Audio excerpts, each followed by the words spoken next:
All right, so now we're going to move on to dividing functions. How do you define the quotient, f divided by g, of the functions f of x equals x minus 7 and g of x equals 2x squared minus 13x minus 7? So before we do our function operation, that division, let's just identify the domains of our functions. So the domain of, let's see, f of x first is our function is just x minus 7. There are no restrictions with that. So we're going to say all real numbers.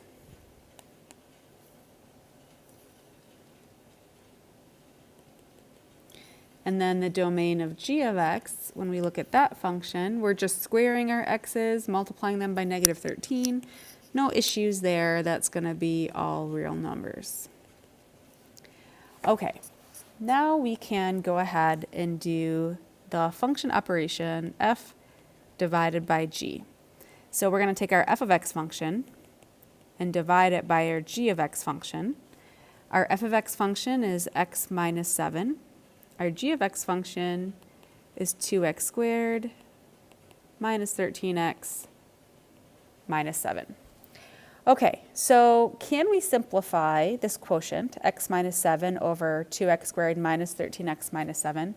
You guys actually have done this before in a previous unit where you want to see if you can factor that denominator, because the numerator, you can't do any factoring with an x minus 7. If we can factor the denominator, does anything cancel for us to simplify our expression here? However, before we simplify, we want to stop and identify the domain of the quotient. So here's the quotient.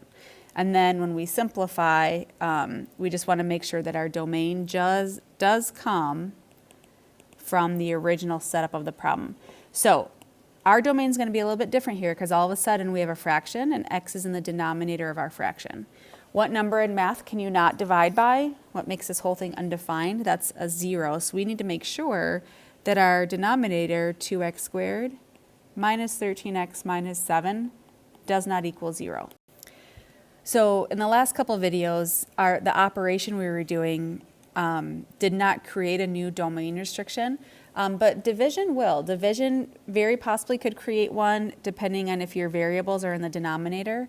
Then we have to figure out, okay, well, what can x not be, because we have to avoid that whole denominator being a 0.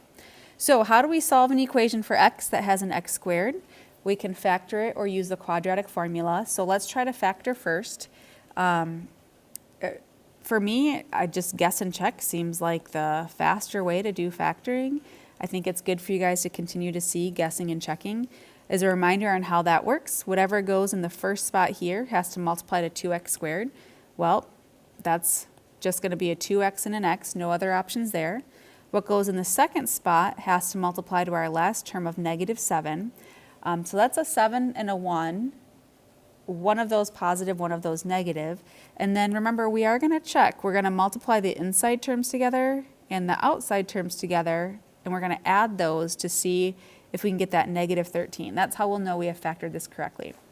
Now, because we're trying to get to a negative 13, I'm going to put the 7 over here so that it ends up multiplying with the 2x. 7 times 2x is 14x, which means I'm going to put the 1 there. 1 times x is x. Can I combine x and 14x, making one of them negative, because to get that negative 7, I need either a negative 1 or a negative 7. Which one can I make negative to get that negative 13x? And I'm going to want that to be a negative 14, which means we want a negative 7 and a positive 1. Oh, that just got really messy looking. Let me see if I can rewrite that. Should be a 2x plus 1. Okay. So we have factored it. Now we set each factor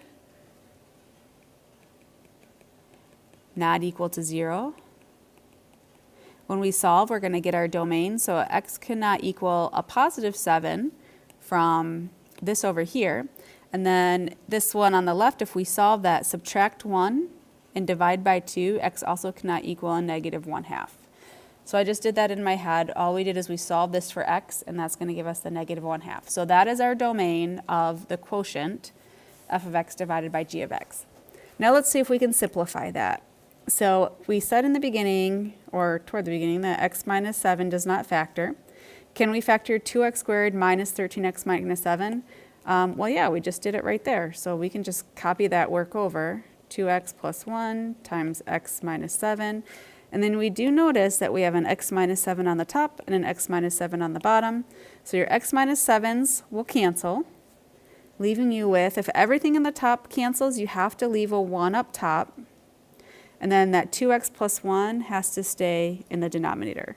So our function operation, f divided by g, is equal to 1 divided by 2x plus 1.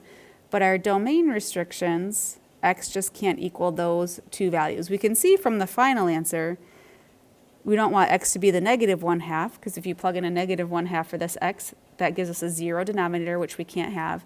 But we also can't let x equal a 7, because in the original setup, plugging in a 7 for these x's down here would give us a 0 in that denominator. So we have to consider the beginning, the domain of the beginning in our final answer.